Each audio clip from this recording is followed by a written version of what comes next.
Alors comme ça, il y a une embrouille entre Neymar et Lamine Yamal. À ce qui paraît, Neymar, il a oublié Lamine Yamal, il aime pas Lamine Yamal. Les gars, tranquille, regardez ce qu'il a dit en interview. Son moment arrive, c'est un joueur spécial. Je crois vraiment qu'il est l'une des plus grandes sensations adolescentes que le football ait jamais connues. Il y avait Messi, il y avait moi, mais ce que ce gamin fait à 18 ans est tout simplement irréel. Je me suis senti mal pour lui quand il s'est fait éliminer de la Ligue des Champions, il a tout donné, il a même déclenché le retour, mais c'est le football, n'importe quoi peut arriver. J'espère qu'il gagnera l'année prochaine et pourquoi pas le Ballon d'Or aussi. Les gars, vous croyez vraiment, parce que là Neymar récemment il a fait une interview où il disait que les vrais joueurs de football, entre guillemets, c'est ceux qui le font kiffer. Il a cité Cherki, Estevao, il y avait je crois Vinicius, mais il a pas cité Lamine Yamal. Et les gens ils pensent qu'ils sont en embrouille carrément. Mais les gars, quand on voit à quel point Yamal il aime Neymar, il est imprégné par tout ce qu'a fait Neymar durant sa carrière, vous croyez vraiment que les deux ils s'entendent pas? Les gars, Neymar il doit être comme nous au fond. Il doit regarder beaucoup de matchs de Lamine Yamal tellement c'est un phénomène,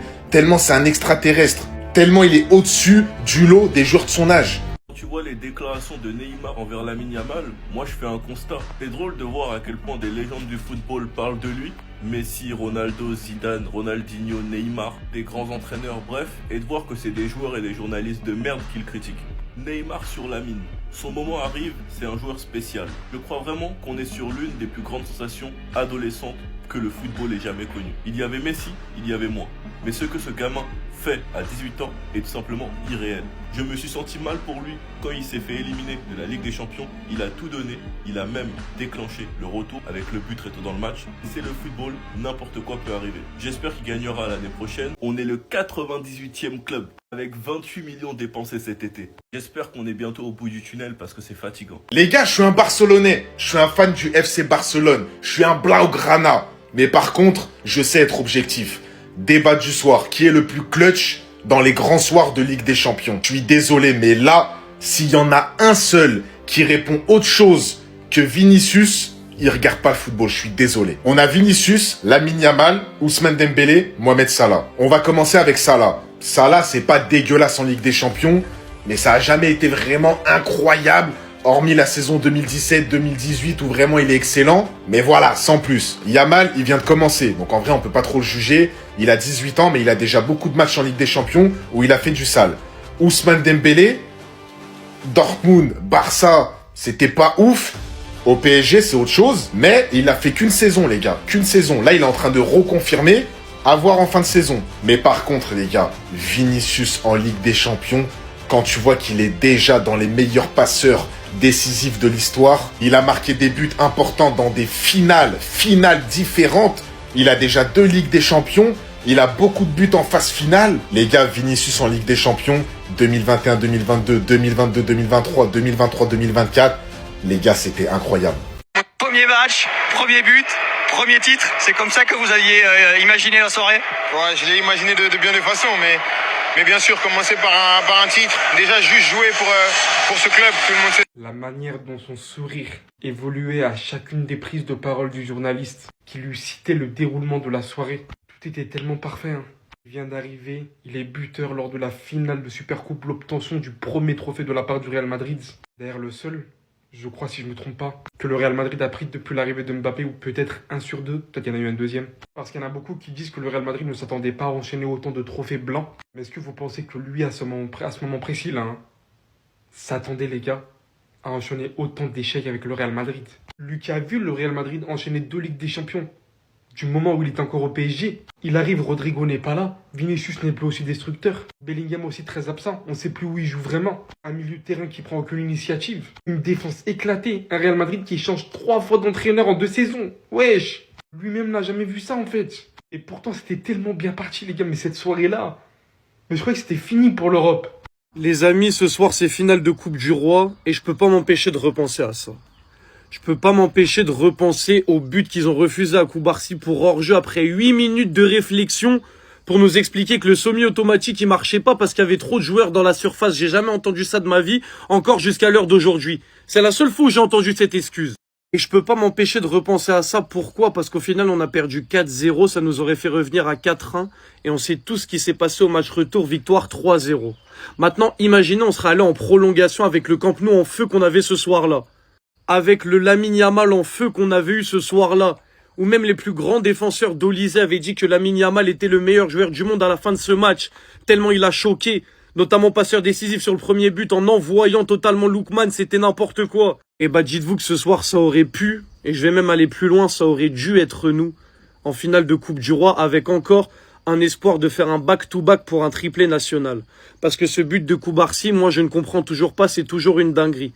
Mais de toute façon, les Barcelonais, on a l'habitude avec l'arbitrage. Et d'ailleurs, ceux qui disent, ouais, les Barcelonais, vous faites que de vous plaindre avec l'arbitrage. Mais s'il y a des erreurs, s'il y a 1000 erreurs dans l'année contre nous, on va se plaindre 1000 fois. Et c'est pas parce qu'on se plaint 1000 fois qu'on abuse, c'est parce qu'il y a 1000 erreurs qu'on se plaint 1000 fois. Donc les gars, je sais pas vous comment vous l'avez digéré ce match, si pour vous c'est du passé, etc. Ouais, ils nous ont fait rêver, tac, presque remontada. Mais moi, je suis désolé, jour de finale, je revois ce but de Koubarsi qu'on nous a refusé. Je me dis, mais les gars, ça devait être nous. On aurait fait un back-to-back triplé national normal. Et là, on aurait encore plus dit au Real Madrid, restez à votre place, nous on est au-dessus. Là, voilà, ça va être doublé, ça va être la Liga, la Supercoupe, c'est déjà bien par rapport à une saison blanche. Mais un triplé national, pas que par rapport au Real, hein, juste pour nous. Il aurait fait tellement de bien dans cette saison. Mais l'arbitrage, encore une fois, on a décidé autrement. 8 minutes pour invalider un but. 8 minutes. Restez seul comme ça et gamberger pendant 8 minutes, vous allez voir à quel point c'est long. Personne n'aurait pensé que pour Arbeloa ça irait aussi vite après l'élimination. De l'autre côté, Madrid pourrait se séparer de 8 joueurs dès cet été et enfin les joueurs auraient repris leurs mauvaises habitudes avec l'arrivée d'Arbeloa. Mais avant de continuer la vidéo, si toi aussi tu quitteras jamais le train Madrid, n'hésite pas à t'abonner, c'est reparti. L'info vient de tomber, Arbeloa ne sera sûrement pas l'entraîneur de Madrid la saison prochaine. Le club considère qu'il n'a pas réussi à retourner la situation suite au départ de Xabi Alonso. Parce qu'en réalité, quand tu compares le nombre de victoires et de matchs, le ratio de Xabi Alonso est bien meilleur que celui d'Arbeloa. Et d'ailleurs, depuis que Xabi Alonso s'est fait virer, les joueurs du Real Madrid font ce qu'ils veulent d'après Romain Molina. Ils prendraient leur week-end comme ils le veulent, comme à l'époque d'Ancelotti, en fait c'est les vacances. En parallèle, Dani Carvajal est tout proche de quitter Madrid, il n'est pas satisfait de son rôle de remplaçant. Et pour le suivre, logiquement, à ce qui paraît, cette saison c'était l'examen final de Camavinga. Malheureusement, comme on l'a vu contre le Bayern, le test il a été échoué. Et pour les accompagner, on a Alaba, Mastantuono, Ceballos, Fran Garcia, Gonzalo Garcia et Asensio. Et pour finir, de son côté, Arda Güler ne veut pas quitter Madrid. Il veut rester au club la saison prochaine et à ce qui paraît, il s'est même forgé une vraie réputation. Les joueurs étaient à l'entraînement aujourd'hui et en vrai je me demande pourquoi ils continuent. La saison elle est finie les gars, vous pouvez remballer, on s'attrape la saison prochaine. En attendant, c'était votre gars Silas pour un nouveau banger.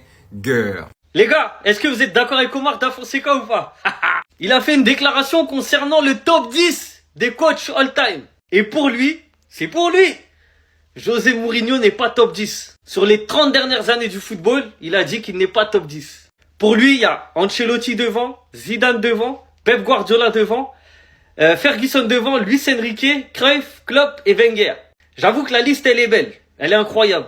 Personnellement, moi il y a un coach où je suis pas d'accord avec lui dans le top 10, bah c'est Cruyff en fait. Parce qu'il a dit c'est dans les 30 dernières années. Je suis désolé mais Cruyff, il est pas là sur les 30 dernières années. Donc en vrai de vrai, si on prend vraiment les 30 dernières années, bah Mourinho il est à la place de Cruyff en fait tout simplement. Après j'avoue que la liste elle est belle hein.